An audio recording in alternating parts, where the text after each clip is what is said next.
Pjesëmarrja në konferencën ndërkombëtare të dhimbjes ishte privilegj nga ana ime që të ndaja eksperiencën time si lektor në këtë konferencë. Diskutimet përballë një auditori profesionistësh në menaxhimin e dhimbjes akute apo të dhimbjes kronike ishte tejet frymëzues. Pjesëmarrësit dhe lektorët ishin të një niveli goxha të lartë, të cilët ndanë mes nesh tematika tepër cilësore, tematika tepër praktike dhe me tepër interes për gjithë pjesëmarrësit. Normalisht, synimi i sotëm është që të kemi trajtimin e një dhimbjeje, nga një dhimbje akute të thjeshtë, të fokusohemi në trajtimin e dhimbjes kronike si një sëmundje më vete, me qëllimin që të lehtësojmë jetën e pacientit. Synimi kryesor është që jo vetëm të trajtojmë dhimbjen, por edhe të përmirësojmë cilësinë e jetës së pacientëve.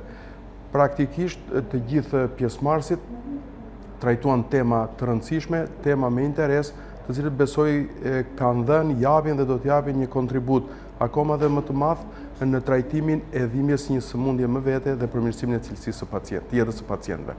Faleminderit.